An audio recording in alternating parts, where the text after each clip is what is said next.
Hello and welcome back to another episode of our deck testing series here over at Tattoos, Cards and Games. With the excitement of Winter Cup behind us, let's all start looking forward to our next event. So, who will be coming to the Basingstoke Brawl? Leave your comments, let us know if you're going to come along to that. In this matchup we've got James Bolch on the left playing a Braska multi-element, and Gareth Statham on the right playing Lightning Wind Ninjas. So a little bit of a change up, but back to Basingstoke.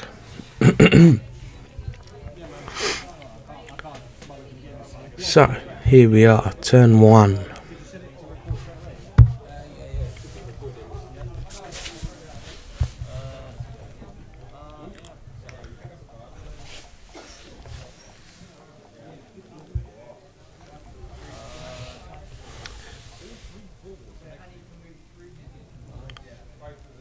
Okay, so we'll pitch 2 here and play straight into a Realm. Realm is a class 0 cadet. When she enters the field, choose one category type 0 card from your break zone and add it back to your hand. So essentially a 2-cost curve backup. James on the other hand has played into a Buddy. So when Buddy enters the field, you may search for a category 10 backup and add that to your hand. He has opted for the Lulu, so this is obviously a colour fix.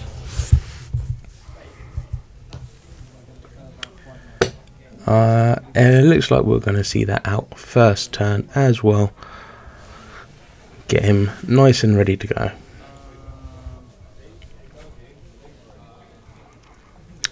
Okay, so back over onto Gareth's side. I imagine he's going to want to do the same here, line up for colours. So we'll see that he's paid 3. He's played into an Alrecia.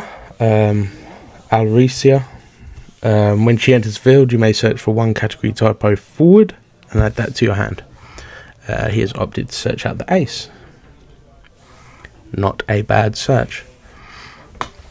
So at the moment we're seeing the cadet side of this deck, but I assure you it runs ninjas. James here debating a very heavy discard and trying to, I suppose, maybe fix into a third colour by discarding the Warrior of Light. Looks like he's trying to make Earth, so he's discarding Tyro. So I imagine we're going to see his Rydia. Yep, so this is the Rydia that when she enters you can search up to 1 job summoner and up to 1 summon that don't share the same element, and put them both to hand.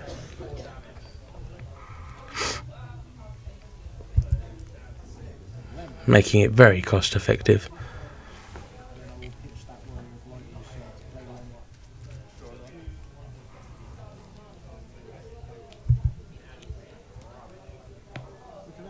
You know, and it's great curve that it can search him into one of his backups as well. Obviously Len being a backup, so she is a job summoner who also has a great ability. It's tap and pay 1 and draw a card, and you can use that every turn that you have cast a summon. Okay, here we're seeing Gareth playing into a Trey. So Trey, when he enters the field, choose one class 0 cadet in your break zone, add it to your hand. So you're seeing a pattern here, a lot of recurrence, bringing stuff back. And he's playing out into a Hooded Man. Okay, so Hooded Man is an interesting one. So when Hooded Man enters the field, I believe he has an option to remove a card named Kane from your break zone, and if you do that you get to activate your backups and draw a card. Also, you cannot play Hooded Man and Kane on the field at the same time, I believe. But he does have haste, so he is swinging in.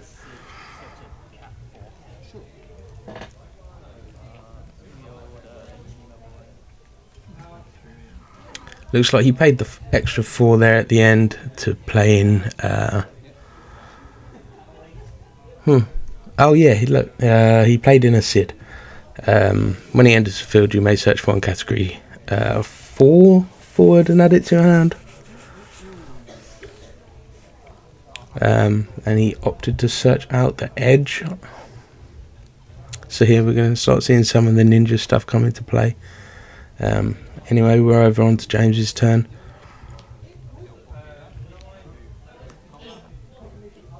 So digging into the limit break deck.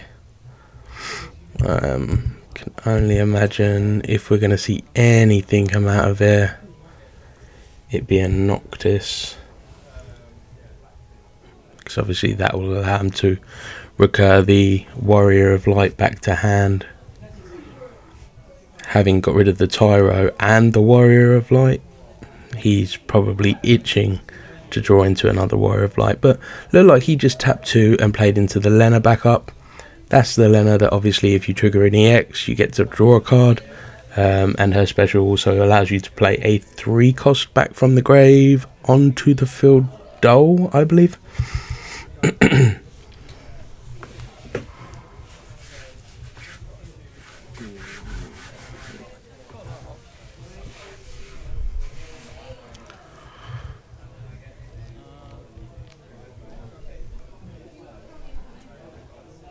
So both sitting on a pretty decent backup line here.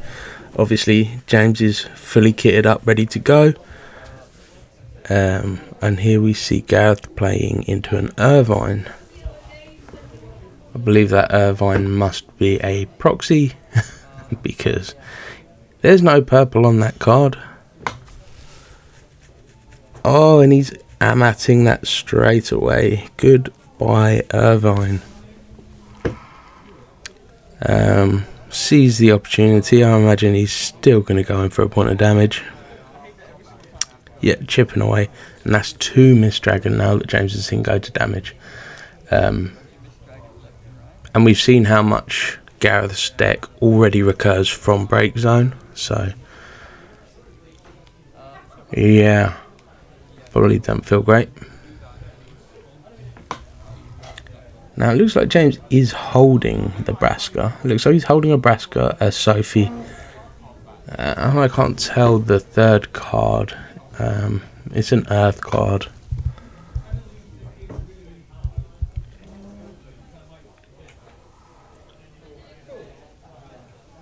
So we're tapping 4. Okay, so he's paid 6. I imagine this will be the Noctis.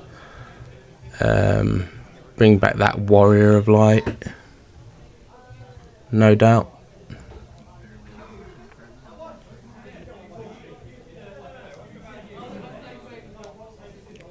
So it looks like he's pitching his Shantoto and his Yuri from his limit break to pay for the Noctis. I mean, having 5 backups, I don't know if maybe, I suppose Shantoto would use your entire limit break, so get rid of it. Well, having a board wipe option probably wouldn't be bad. But yeah, he's obviously getting good value off the Noctis anyway. So that's it, just roll with it, I suppose. Here we go, so we're going to see that edge come out onto the field. So the cost required to play your job ninja or card name ninja onto the field is reduced by 1 now and can be paid with CP of any element. When job ninjas or a card name ninja other than edge enters the field, you place a shuriken counter on edge, remove 1 shuriken counter from edge, choose a forward and deal it 3k. So now every time a ninja comes in, it's another 3k that James could potentially be taking in damage at some point in the game. So it looks like the Yugiri came in after, so that's where you see the 1 shuriken counter.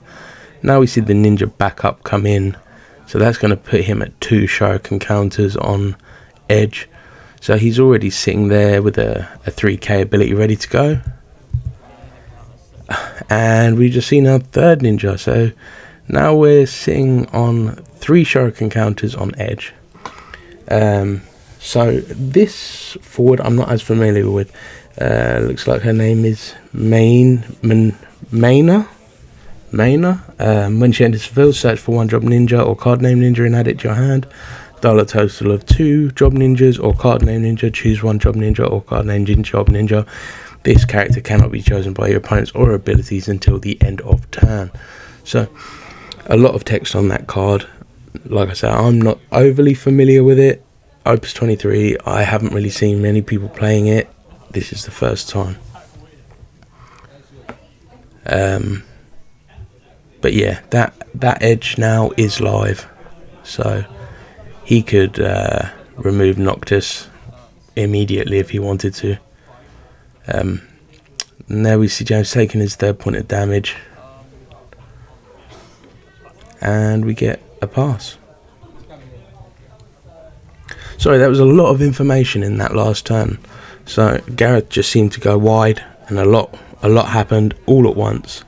But now he's at 5 backups, 4 forwards, and James is feeling like he probably wants to get that Warrior of Light onto the field. So what are we going to do? First, he's going to pay 3, play in a Leah, which makes perfect sense. Get to draw a card, then you tap your 4, play your Warrior of Light, and reactivate all 5. So yeah, if you can, use the extra CP before you play Warrior of Light. Here we go. So he gets the 2 draws this turn, 1 for Leo, 1 for Warrior of Light. Oh, here we go. I can see what's in hand. So he's putting that fire and wind together, and you know what happens when that happens. In comes the Dane. So Gareth now is going to have to respond or show his hand. Very unwillingly, and you can see why. So yeah, he's going to get rid of that Yuffie straight away, and you cannot blame him. I would probably make sure I attack with Zidane this turn as well, just to get rid of the other one.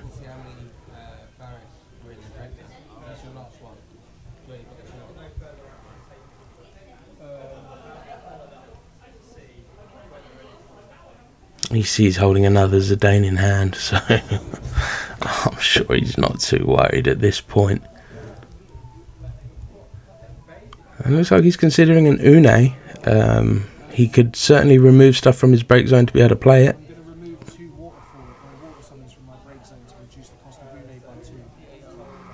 Yeah, looks like that's what we're going for. So that's 2 water summons removed. That's going to reduce the cost of Une by 4.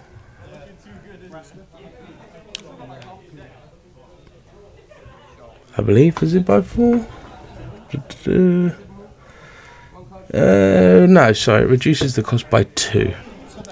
Right, so Une's going to enter. He's going to choose up to 1 forward opponent controls and 1 backup opponent controls and return them to their owner's hand. Now, obviously, we know Gareth's got a nifty little trick up his sleeve after we saw that 3 cost EX forward come in. So let's see if he remembers to trigger that.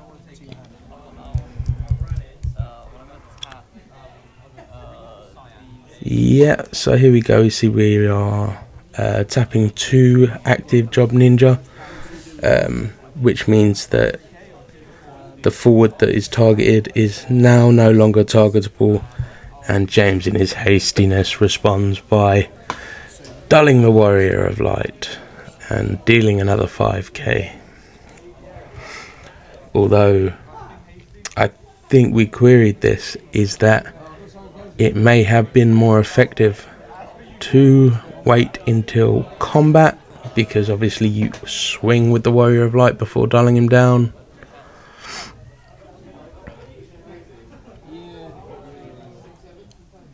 Okay, so it looks like Edge there removed the Shuriken counters to remove that Zidane. You cannot blame Gareth for doing that. Unfortunately, James has another one in his hand. I think they're just disputing why Warrior of Light is sideways, and obviously that was because he used the ability in response.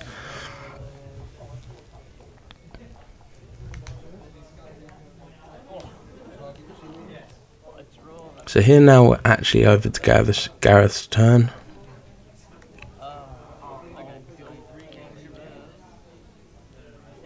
So what are we going to see?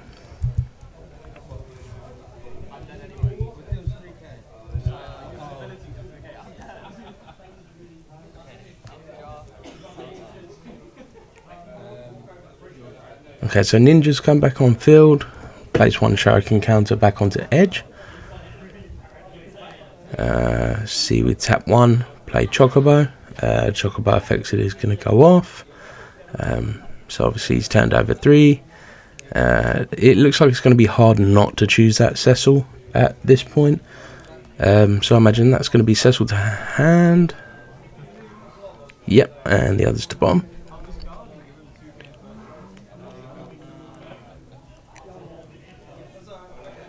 Tapping 2. And we are playing 6-drop Cloud. So the cost required to cast this Cloud is reduced by 2 for each card you have cast this turn. It cannot become 1 or less.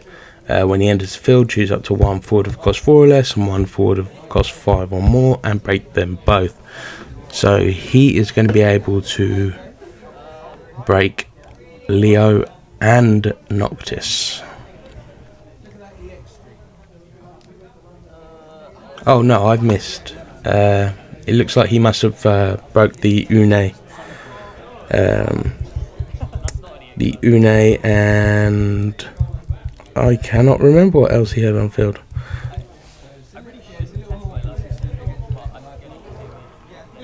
Okay, so we see Gareth just going in for the swings here. Definitely put him forward. He's now got James to 5 points of damage.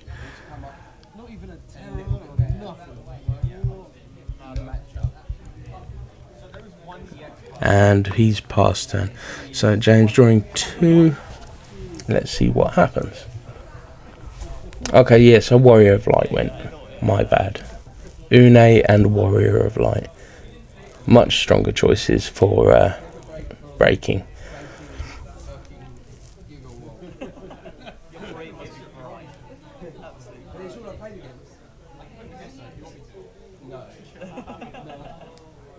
So I don't imagine James is going to want to play the bash and take a point of damage this turn. So, I mean, the Zidane is always a good option. I mean, you pay 2 for the Zidane, you've still got 3 costing in your backup line. Okay, so if we're digging, best choice would probably be Luna Freya. Looks like he's holding a Varn as well, so I mean you could play the Luna Freya and then you could play the Varn, reactivate all of your backups, and then play into anything that you may have drawn off the Luna Freya.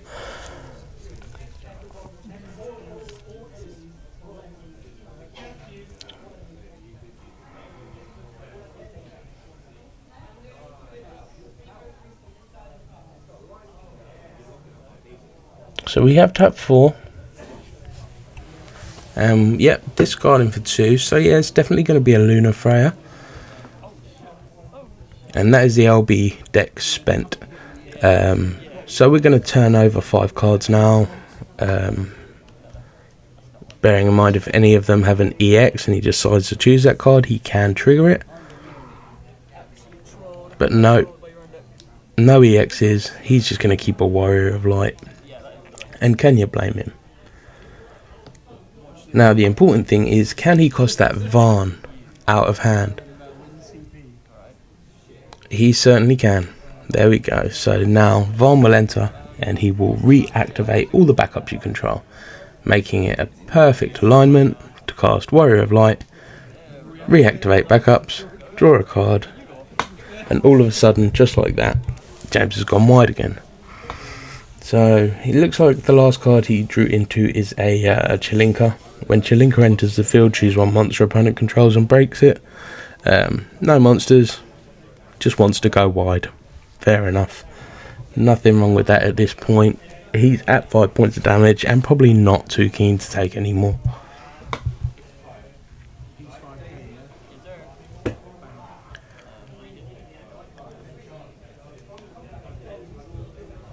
Hasty on the old 5k ping again.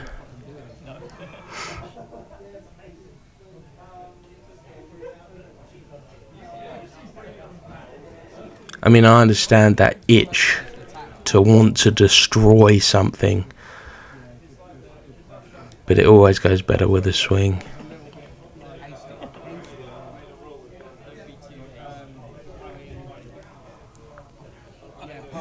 And he's a great defender. Just like, you know, leave him up.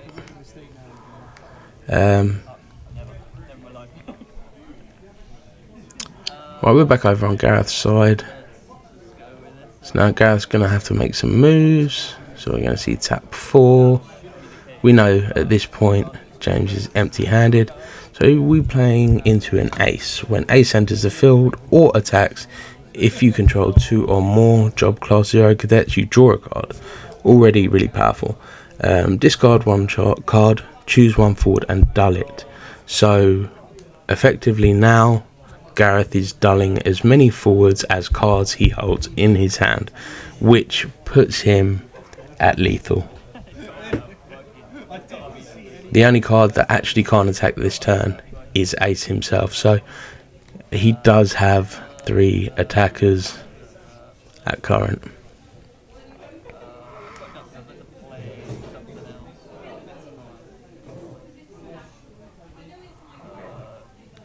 When we see him play a Yuffie, okay, so I mean Yuffie, obviously a great card. When she attacks, activate all the forwards you control. Until the end of your opponent's turn, Yuffie gains 1k, and she cannot be chosen by opponent summons her abilities. So I suppose it's a no-brainer. I suppose he didn't really need to dull all of those forwards, so it made more sense just to get out 1 extra attacker. It looks like James hit a Tyro. We see a Braska. I mean, can he afford to play that? I mean, it doesn't matter, it's not his turn. It's still Gareth's turn, so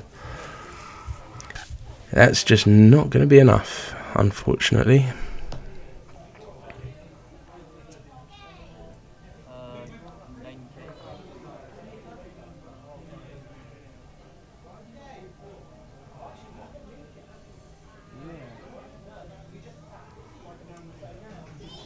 There we go, yeah. Block with a Chilinka.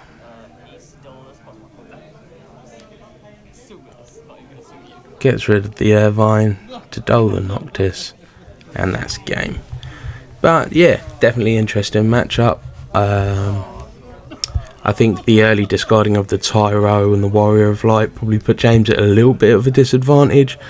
But all in all, great game. Hope you stick around for the next one. Take care.